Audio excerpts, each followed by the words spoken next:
Doutor Ilmar, atualmente, um dos maiores paradigmas atuais, né, da ciência política é um dos maiores temas de debates em variáveis níveis acadêmicos e intelectuais, que é a expansão da atuação do poder judiciário na política. Então, eu gostaria que você esclarecesse para os nossos internautas, né, tem algumas pessoas que já deixaram algumas perguntas também, sobre o que é e como é definido e como funciona o fenômeno hoje, que é a judicialização da política. Leide, queridos amigos da Creative TV, eu gostaria até, na verdade, de avançar o tema antes de começar a explicá-lo. Hoje, atualmente, o que nós falamos muito não é mais nem de judicialização da política, mas sim politização do judiciário. O que significa isso? A nossa Constituição Federal prevê aí uma independência entre os poderes, executivo, legislativo e judiciário. Só que, devido às informações de corrupção que nós temos no país, nós temos um crescimento avançado da interferência do judiciário junto à política, seja no poder legislativo ou no poder executivo. Quando você começa a ter a informação de que precisa se colocar ao judiciário a discussão se você vai levar um presidente a impeachment ou não, se você vai retirar um presidente da Câmara ou não, você começa então a interferir nos outros setores aí do mecanismo estatal, que é a política, com o judiciário. Então é isso. O judiciário começa a interferir dentro do poder político, aí no legislativo e executivo, com decisões. E essa interferência, muitas das vezes, são fundamentais para o funcionamento contra a corrupção e o bom funcionamento das instituições, mas também tem aí nos mostrado em alguns momentos um impulsionamento, uma faturação muito preocupante, pois nós percebemos que o nosso poder executivo e legislativo não consegue comandar os seus poderes sozinhos. E a partir de que momento, doutor Ilmar, o Poder Judiciário está atuando com muito rigor e intervindo aí no processo político? A partir de que momento isso se intensificou aí a atuação e participação do Poder Judiciário? Perfeito. Nós tivemos uma operação Satyagraha, a Operação Martelo de Areia, que foram demonstrações aí midiáticas em que o judiciário teve uma influência muito grande no poder político. Então, naquela operação do mensalão, foi o primeiro momento que o Brasil teve noção de como funcionava um julgamento do STF, como é que era a interferência de uma liminar sobre a cassação ou não de um determinado político ou determinado cargo de alto escalão na política. Então, o primeiro momento que eu vejo que o Brasil tomou conta dessa informação real foi justamente aqui na operação do mensalão. Claro, tivemos outras interferências, tivemos aí a questão até daquela discussão do impeachment do Collor, mas nada tão próximo da população como foi a questão do mensalão. Nós tínhamos diariamente na televisão, nós tínhamos diariamente aí na mídia exposto o judiciário tendo que questionar, tendo que se posicionar sobre a questão política e sobre políticos, o que era bem mais grave. Certo, nós temos aqui uma pergunta, né? A palavra que tem sido mais pronunciada também, né, falando sobre crime político, no caso, é sobre a delação premiada. Então, as pessoas sempre estão perguntando o seguinte: como são feitas as apurações das denúncias, né, sobre os crimes políticos, e se a delação premiada é o suficiente para condenar alguém? Ótima pergunta, parabéns aí ao internauta e à audiência da Creative TV. Na verdade, o crime político ele é muito específico, né? Ele está numa previsão legal aí na Constituição Federal, no artigo 85, que vê as possibilidades de cassação do presidente e também do poder legislativo. Na verdade, a delação premiada, o Instituto da Delação Premiada, ele sempre foi muito utilizado no Brasil, mas não era dado esse nome. A Polícia Civil dos Estados sempre utilizou com muita facilidade isso e com muito primor a questão de ouvir determinados grupos criminosos ou determinado agente criminoso para que conseguisse chegar até o chefão, né? Mas no Brasil nós tivemos a delação inscrita de fato com a Lei 12.850. O que vem nessa delação? O que significa isso para que a gente possa já esclarecer? É justamente uma das pessoas que está sendo investigada, um dos corréus, um dos criminosos, tem informações a prestar ao judiciário. E essas informações que ele dá voluntariamente vai auxiliar a chegar ao chefe ou comandante do crime, ou aos comandantes do crime, e também a solucionar a questão da retirada do dinheiro, ou rebuscar, trazer de volta as questões que foram levadas pela corrupção no caso da vida política. Com isso, Nós temos aí o delator, né, a pessoa que vai falar para o judiciário, e essa delação ela é premiada com algum instituto. Que instituto que é esse, Leite? É muito interessante falar. Fica a critério aí do Ministério Público, né, e também da Polícia Federal, ou Polícia Civil, dependendo do caso. Eles escolhem qual é o acordo que deve ser feito.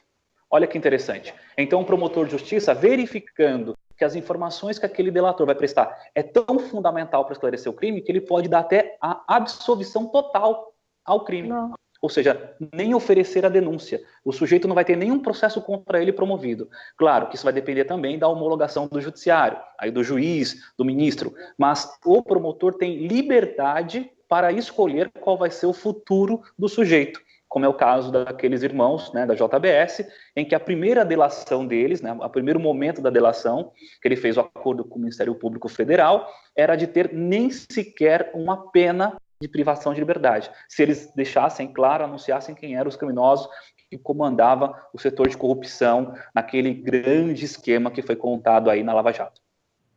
Certo. Bom, doutor Ilmar, também nós gostaríamos de saber, através dos nossos internautas, né, quais foram os crimes mais investigados, onde se teve mais evidência aí de que realmente teve uma condenação concreta.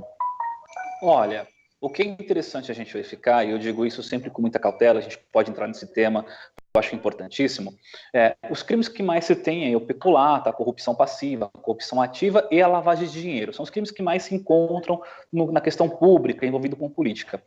Na Operação Satyagraha, e aí que eu vou alertar os nossos queridos internautas e telespectadores da Creative TV, nós temos uma grande problemática. Quando o judiciário ele intervém demais na política, mas ele intervém de forma falatória, ou seja, ele vai e tenta ganhar a mídia com a questão, sem ser serene, sem ser severo, isso é um risco muito grande. Por quê? Vou explicar para vocês. Quando você tem a questão do judiciário intervindo na política, punindo os sujeitos, mas quando ela vai punir, ela prefere colocar na mídia. Então, todo ato do juiz, ele prefere na mídia poder divulgar, o promotor de justiça, o delegado, todo ato que vai fazer, ele prefere ir lá, chamar a imprensa, e não tomar cuidado de nulidades processuais. O que acontece é o que aconteceu na Satyagraha.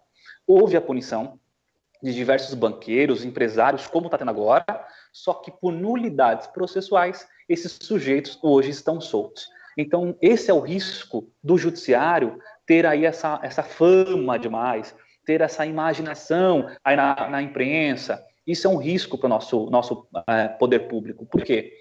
Quando ele tem essa situação, ele esquece as nulidades processuais, esquecendo as nulidades processuais, lá na frente o processo vai ser anulado e esses bandos de canalhas, corruptos e malfeitores do nosso dinheiro público serão soltos por questões processuais.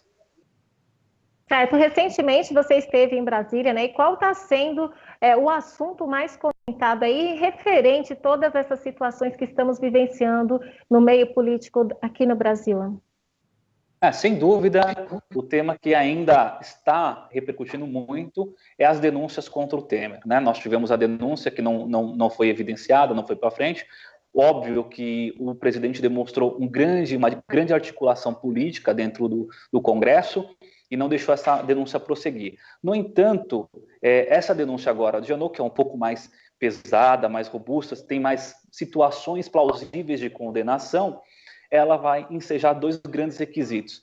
O Temer terá que ter uma boa articulação política, o que é um grande risco para o nosso país, porque a articulação política no Brasil significa oferta de cargos, oferta de autarquias, oferta de estatais.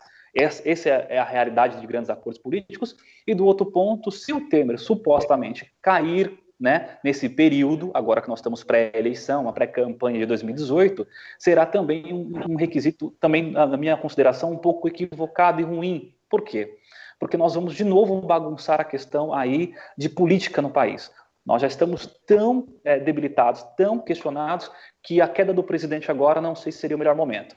O que eu tenho falado e tenho dado as entrevistas, até mesmo fui procurado em Brasília, eu digo o seguinte: nós precisamos ter uma continuidade política até 2018. Depois de 2018, precisamos, de fato, que o presidente Temer, hoje em exercício, seja investigado e, se provado contra ele os crimes que foram lhe ofertados, venha a ser punido, por ninguém está acima da lei. Certo. Agora eu vou passar a palavra aí para o Jean Derrier, que também aí tem as suas perguntas dos internautas, né, de quem está participando. Janderri, é com você. Isso mesmo, Leide. Eu estou vendo aqui, o pessoal está saudando aqui o doutor Ilmar, a Sônia Regina dando boa noite também a Leide, o Maurício Mendes dizendo justamente o seguinte: que bom, nosso querido doutor Ilmar Muniz, falando também para o Nordeste, temas sempre muito interessantes. O Klaus também mandando um abraço aqui, dizendo claras explicações, parabéns, doutor Ilmar. E a Rosana Montoro mandando também o boa noite ao doutor Ilmar. Muita gente aqui nos acompanhando e interagindo com a gente nas redes sociais. Doutor Ilmar, eu gostaria de saber justamente em relação a esse caso do presidente. É um caso que chamou a atenção do mundo todo, o caso do presidente que é investigado, mas que continua no poder. E tem aí a questão, toda vez que a denúncia chega para o Supremo encaminha para a Câmara, ou seja, aquele trâmite inteiro que todo mundo já sabe como é que acontece, é barrado. Afinal de contas, o senhor falou que ele, depois de deixar a presidência da República, eu acredito que ele não cai, ele vai simplesmente cumprir o mandato até o final de 2018 tranquilamente, infelizmente, e aí tem essa questão. Ele corre esse real risco de ser investigado e responder por essas denúncias, esse escândalo que ele está envolvido agora enquanto presidente? Existe essa real possibilidade? Existe, sim. Ótima pergunta também. Existe uma grande e real possibilidade dele ser investigado. Nós entramos num fenômeno chamado fenômeno Lava Jato. Isso eu não estou nem criticando e nem elogiando a Lava Jato. Estou dizendo aqui como operador do direito. Né? E esse fenômeno não é nem do judiciário, esse fenômeno é das ruas. Eu digo das ruas, da população, das internets. Veja, nós hoje estamos falando aqui com a liberdade de expressão de dizer que o nosso futuro aí ex-presidente, acredito eu que ele não consiga prosseguir depois de 2018 em nenhum cargo político, espero eu, ele vai sim responder criminalmente pelos fatos que ele cometeu. E esse efeito é justamente da população ter acesso à informação devido às redes sociais estarem aí sempre atualizadas e sempre cobrando um posicionamento do judiciário. Então eu acredito fielmente que ele vai sim responder e venha até mesmo sofrer um grande risco de prisão pelo ato que ele cometeu.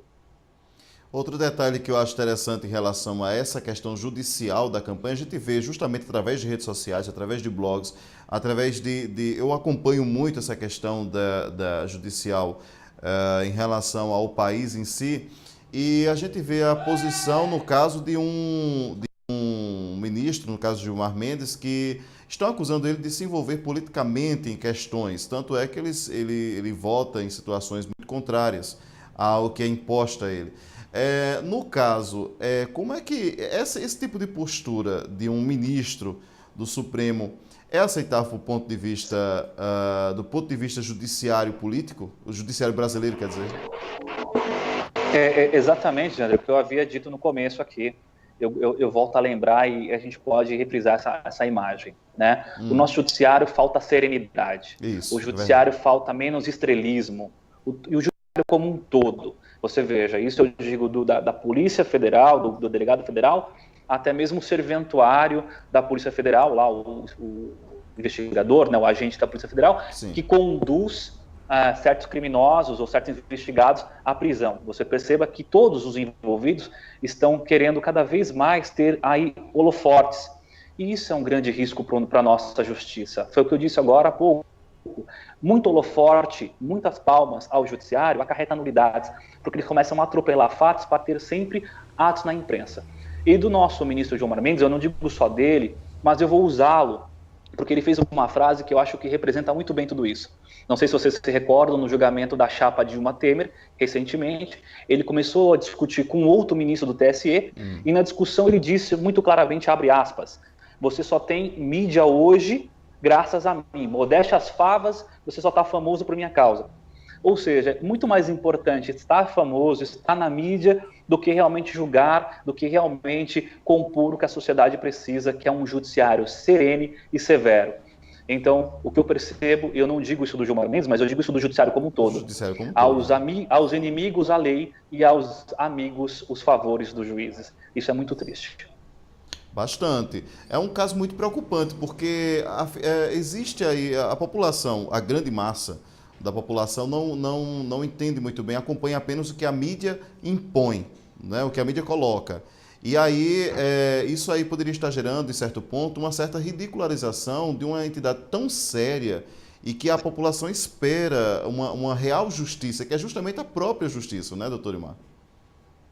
Exatamente. O Poder Judiciário, vou usar a frase de um querido baiano que representou o Brasil, né, até homenageando aqui meu pai, que é baiano, de Juazeiro da Bahia, vou usar uma frase de Rui Barbosa: o Judiciário tem faltado com a República.